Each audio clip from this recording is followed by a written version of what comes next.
Assalamu alaikum wa rahmatullahi wa barakatuh, chers frères et sœurs. Saviez-vous que l'islam, en tant que mode de vie complet, nous enseigne à reconnaître les signes dans nos vies et à agir en conséquence? Parfois, rester chez soi devient un acte de foi, une protection pour vous-même et une responsabilité envers la communauté. Ce sujet est crucial, surtout dans des périodes d'incertitude comme celles marquées par des épidémies, des troubles sociaux ou des catastrophes naturelles. Dans cette vidéo, nous explorerons ensemble les enseignements islamiques qui soulignent l'importance de rester chez soi face à certains signes, comment ces directives sont pleines de sagesse intemporelle et comment elles s'appliquent à notre époque moderne. Restez jusqu'à la fin pour mieux comprendre ces enseignements qui, bien que donnés il y a des siècles, résonnent encore aujourd'hui. Avant de commencer, abonne-toi à notre chaîne Éveil Islamique. Active la cloche pour ne rien manquer et plonge avec nous dans ce voyage vers une vie pleine de bénédictions et commenter Allah est puissant pour proclamer sa grandeur et partager cette vérité avec le monde. Premier, les signes indiqués dans le Coran et les hadiths. L'islam, en tant que guide complet pour la vie, nous offre une multitude de signes et de directives qui orientent nos actions et nos décisions quotidiennes. Ces signes ne sont pas simplement des instructions isolées, mais des invitations à une réflexion profonde et à une compréhension plus intime de notre foi et de notre place dans le monde. Allah, dans sa sagesse infinie, nous rappelle constamment dans le Coran l'importance de préserver nos vies et celles des autres. Le verset « Et ne vous jetez pas par vos propres mains dans la destruction » Sourate Al-Baqarah 295 est une exhortation claire à la prudence et à la préservation de la vie.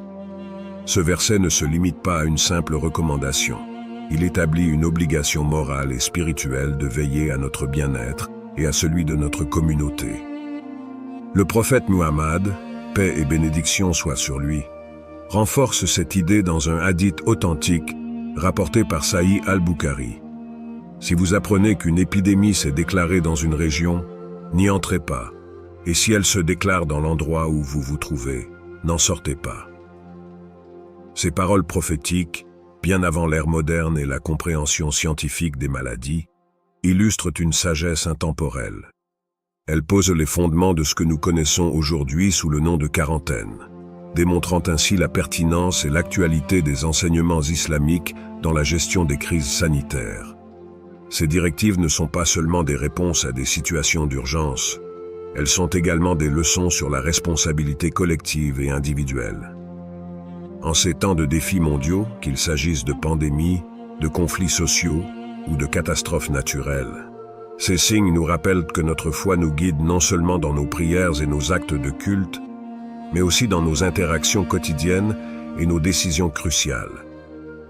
L'application de ces signes dans la vie moderne nécessite une compréhension nuancée et une volonté d'adapter les principes fondamentaux aux contextes actuels. Par exemple, la recommandation de rester à l'écart des zones touchées par une épidémie peut être traduite aujourd'hui par le respect des directives sanitaires, la vaccination et l'adoption de comportements préventifs pour limiter la propagation des maladies. De plus, ces signes soulignent l'importance de la prévoyance et de la préparation. En reconnaissant les signes avant-coureurs de crises potentielles, les individus et les communautés peuvent prendre des mesures proactives pour atténuer les impacts négatifs. Cela inclut non seulement des mesures physiques, comme le confinement ou la distanciation sociale, mais aussi des préparations spirituelles et émotionnelles pour faire face aux défis avec résilience et foi. L'essence de ces enseignements réside dans la synergie entre la foi et la raison. L'islam encourage une approche équilibrée où la spiritualité et la rationalité coexistent harmonieusement. En intégrant les signes coraniques et prophétiques dans notre prise de décision, nous renforçons notre lien avec Allah tout en agissant de manière pragmatique pour le bien-être collectif. En fin de compte, ces signes nous rappellent que chaque aspect de notre vie est interconnecté et guidé par des principes divins. Ils nous invitent à une vie de conscience, de responsabilité et de dévotion, où chaque action est une manifestation de notre foi et de notre engagement envers la communauté. Deuxième épidémie et autres situations critiques. Les épidémies, bien que redoutées, sont des moments où la véritable essence de la communauté est mise à l'épreuve. L'islam, dans sa profonde compréhension de la nature humaine et sociale, nous offre des directives claires pour naviguer à travers ces périodes tumultueuses avec dignité, compassion et responsabilité. Lorsque les nouvelles d'une épidémie se propagent, il est facile de succomber à la panique et à la peur. Cependant, les enseignements islamiques nous rappellent l'importance de la patience et de la prudence. Le prophète Muhammad, paix et bénédiction soient sur lui, a souligné l'importance de la quarantaine bien avant que ce concept ne soit scientifiquement validé. En conseillant de ne pas entrer dans une région touchée ou de ne pas en sortir si l'on se trouve déjà dans une zone affectée, il a posé les bases d'une réponse communautaire proactive et préventive. Au-delà des mesures physiques, ces situations exigent une introspection spirituelle. La maladie et la souffrance peuvent être des épreuves de foi, des opportunités de renforcer notre lien avec Allah et de développer une plus grande empathie envers ceux qui souffrent. En restant chez soi, non seulement nous nous protégeons, mais nous participons également à la protection de la communauté, incarnant ainsi les valeurs de solidarité et de responsabilité mutuelle prônées par l'islam. Historiquement, les réponses islamiques aux épidémies ont été marquées par une combinaison de science et de spiritualité. Par exemple, durant la peste d'Amwas sous le califat d'Umar ibn al-Khattab, les compagnons du prophète ont appliqué les enseignements prophétiques en évitant les zones touchées, démontrant ainsi l'application pratique des directives islamiques dans la gestion des crises sanitaires.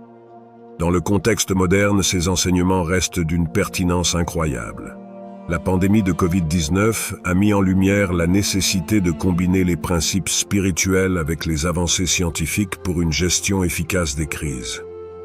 Le respect des mesures sanitaires, la vaccination et la sensibilisation communautaire sont des extensions contemporaines des directives prophétiques, montrant que la sagesse islamique transcende les époques et les contextes.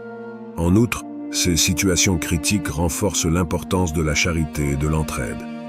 En période de crise, soutenir les plus vulnérables devient une obligation morale et spirituelle. Qu'il s'agisse de fournir une aide financière, de distribuer des denrées alimentaires ou simplement d'offrir un soutien émotionnel, chaque acte de bienfaisance est une manifestation de notre foi et de notre engagement envers l'Oumma. Finalement, les épidémies et autres situations critiques sont des tests de notre foi, de notre résilience et de notre capacité à vivre selon les principes islamiques, même dans les moments les plus difficiles. En adoptant une approche équilibrée qui combine prudence, foi et action communautaire, nous pouvons non seulement surmonter ces épreuves, mais aussi en sortir plus forts et plus unis. Troisième, troubles sociaux et insécurité. Les troubles sociaux et l'insécurité sont des réalités complexes qui peuvent ébranler le tissu même de notre communauté. Dans de telles circonstances, l'islam offre des directives précieuses pour préserver la paix, la sécurité et l'intégrité de la foi individuelle et collective. Le prophète Muhammad, paix et bénédiction soient sur lui, a dit « Heureux est celui qui se tient à l'écart des troubles ». Sunan Abu Dawood 4267. Cette déclaration prophétique n'est pas seulement une recommandation, mais une directive visant à protéger les individus et la communauté des influences négatives qui peuvent naître dans des environnements instables. En évitant les zones de conflit, les manifestations violentes ou les situations de guerre civile, nous préservons non seulement notre sécurité physique, mais aussi notre sérénité spirituelle. L'islam reconnaît que l'insécurité et les troubles sociaux peuvent avoir des répercussions profondes sur la foi et la moralité. Dans un environnement où règne l'anarchie et la violence, il devient difficile de maintenir des pratiques religieuses régulières et une vie spirituelle épanouie. En choisissant de rester à l'écart de tels environnements, nous nous protégeons des influences qui pourraient compromettre notre foi et nos valeurs islamiques. De plus, cette approche encourage une forme de résistance passive mais puissante contre la corruption et l'immoralité. En se retirant des situations néfastes, les individus démontrent leur engagement envers les principes islamiques et leur refus de participer à des actes contraires à l'éthique et à la morale de l'islam. C'est une manière de maintenir l'intégrité personnelle tout en contribuant à la stabilité et à la paix de la communauté. Historiquement, les musulmans ont fait preuve de sagesse et de discernement face aux troubles sociaux. Par exemple, durant les périodes de conquête ou d'occupations étrangères, de nombreux musulmans ont choisi de ne pas participer aux actes de violence ou de rébellion, préférant préserver leur foi et leurs valeurs face à l'oppression.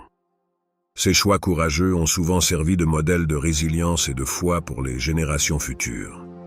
Dans le contexte contemporain, où les troubles sociaux peuvent prendre diverses formes, allant des manifestations politiques aux conflits armés, l'islam nous guide à travers des principes clairs de prudence et de responsabilité. En évitant les situations dangereuses, nous réduisons non seulement les risques pour notre propre sécurité, mais nous contribuons également à la création d'un environnement plus stable et plus pacifique pour tous.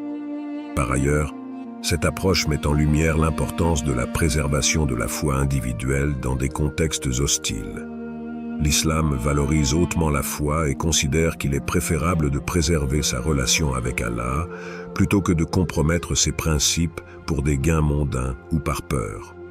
En choisissant de rester à l'écart des troubles, nous affirmons notre engagement envers notre foi et notre détermination à vivre selon les enseignements islamiques, quelles que soient les circonstances. En conclusion, face aux troubles sociaux et à l'insécurité, l'islam nous offre une voie de prudence, de responsabilité et de fidélité à nos principes. En suivant ces directives, nous pouvons naviguer à travers les défis avec dignité et maintenir l'harmonie et la paix au sein de nos communautés. Quatrième, les catastrophes naturelles. Les catastrophes naturelles sont des événements imprévisibles qui mettent à l'épreuve notre résilience et notre capacité à faire face à l'adversité. Dans ces moments difficiles, les enseignements islamiques nous offrent non seulement des directives pratiques pour assurer notre sécurité, mais aussi des perspectives spirituelles pour trouver réconfort et signification. Allah dit dans le Coran, « Nous ne faisons descendre les signes que pour avertir ». Sourate Al-Isra 17:59. Ce verset souligne que chaque catastrophe naturelle n'est pas seulement une épreuve physique, mais aussi un rappel de la puissance divine et de notre propre fragilité. Ces événements nous incitent à réfléchir sur notre dépendance envers Allah et à renouveler notre foi et notre gratitude envers lui. Face à une catastrophe naturelle, la réaction immédiate est souvent marquée par la peur et la confusion. Cependant, l'islam nous enseigne l'importance de la patience, sabre, et de la foi inébranlable en Allah. En restant calmes et en suivant les directives de sécurité, nous honorons non seulement notre propre vie, mais aussi celle des autres membres de la communauté. La préservation de la vie humaine est une priorité absolue dans la charia, et ces directives nous guident pour agir de manière rationnelle et responsable. Au-delà des mesures de sécurité physique, les catastrophes naturelles sont des occasions de renforcement spirituel. Elles nous rappellent la nécessité de méditer sur les signes d'Allah, de chercher sa guidance et de renouveler notre engagement envers notre foi. La prière, la lecture du Coran et les invocations deviennent des sources de réconfort et de force intérieure, nous aidant à traverser les moments difficiles avec sérénité et confiance en la sagesse divine. L'histoire islamique regorge d'exemples où les musulmans ont fait preuve de résilience et de solidarité face aux catastrophes naturelles. Que ce soit lors des inondations, des tremblements de terre ou des tempêtes, la communauté musulmane a toujours répondu avec générosité et compassion, aidant les sinistrés et reconstruisant les zones affectées avec détermination et foi. Ces actes de bienfaisance et de solidarité sont des manifestations concrètes des valeurs islamiques de charité, sadaqa, et de responsabilité communautaire. Dans le contexte moderne, où les catastrophes naturelles peuvent être exacerbées par le changement climatique et d'autres facteurs environnementaux, ces enseignements prennent une dimension encore plus cruciale. La prévention, la préparation et la réponse efficace aux catastrophes deviennent des devoirs collectifs qui nécessitent une coordination et une coopération à grande échelle. L'islam nous encourage à être proactifs dans la gestion des risques et à travailler ensemble pour minimiser les impacts négatifs des catastrophes naturelles. De plus, ces événements nous rappellent l'importance de la gratitude et de la reconnaissance envers Allah pour les bénédictions que nous avons, même en période de crise. en appréciant les aspects positifs de notre vie et en restant optimistes face à l'adversité. Nous cultivons une attitude de foi et de confiance qui nous aide à surmonter les défis avec grâce et dignité. En somme, les catastrophes naturelles sont des épreuves qui nous invitent à une réflexion profonde et à une action responsable. En intégrant les enseignements islamiques dans notre réponse à ces événements, nous pouvons non seulement assurer notre sécurité physique, mais aussi renforcer notre foi et notre lien avec Allah, tout en contribuant à la résilience et à la solidarité de notre communauté. Cinquième, les influences néfastes et tentations. Dans un monde où les influences extérieures sont omniprésentes, il est essentiel de protéger sa foi et son intégrité spirituelle contre les tentations et les influences néfastes. L'islam, avec sa profondeur et sa sagesse, offre des conseils précieux pour naviguer à travers les défis contemporains, tout en préservant sa spiritualité et sa moralité. Le prophète Muhammad, paix et bénédiction soient sur lui, a averti: « Viendra un temps où le meilleur bien d'un musulman sera ses moutons, qu'il emmènera sur les sommets des montagnes pour fuir avec sa religion loin des troubles. » Sahih al-Bukhari, Nintin. Cette déclaration prophétique met en lumière l'importance de se protéger des environnements corrompus et des influences qui peuvent éroder notre foi et nos valeurs islamiques. Les influences néfastes peuvent prendre de nombreuses formes dans la société moderne. Médias toxiques, pression sociale, comportements immoraux et tentations matérielles. Ces influences peuvent s'infiltrer subtilement dans nos vies, rendant difficile la préservation de notre pureté spirituelle et morale. L'islam nous exhorte à être vigilants et à prendre des mesures proactives pour éviter ces pièges, tout en renforçant notre lien avec Allah. La clé pour naviguer à travers ces défis réside dans la maîtrise de soi, ta'ammul, et le renforcement de notre foi. En multipliant les actes d'adoration, en pratiquant la méditation sur le Coran et en s'entourant de compagnons vertueux, nous construisons une forteresse spirituelle qui nous protège des influences négatives. La prière régulière, les invocations et la lecture du Coran deviennent des boucliers puissants contre les tentations et les distractions du monde extérieur. De plus, l'islam encourage la création d'environnements positifs et de relations saines qui soutiennent notre cheminement spirituel. S'entourer de personnes partageant les mêmes valeurs, participer à des cercles d'études et s'engager dans des activités communautaires constructives sont autant de moyens de renforcer notre foi et de nous protéger des influences néfastes. Il est également crucial de développer une conscience critique face aux informations et aux influences auxquelles nous sommes exposés. En évaluant les sources d'informations et en discernant le bien du mal, nous pouvons naviguer plus efficacement dans le flot constant de stimuli modernes. L'islam nous enseigne à utiliser notre intellect, AQL, pour prendre des décisions éclairées et à éviter les pièges de la désinformation et de la manipulation. En outre, la pratique de la gratitude, shukr, et de la satisfaction, qana'a, joue un rôle essentiel dans la préservation de notre intégrité spirituelle. En appréciant les bénédictions que nous avons et en trouvant la satisfaction dans ce que nous possédons, nous réduisons notre dépendance aux désirs matériels et aux influences extérieures qui peuvent nous détourner de notre chemin spirituel. Enfin, l'islam nous rappelle que chaque épreuve et chaque tentation sont des opportunités de croissance spirituelle et de renforcement de notre foi.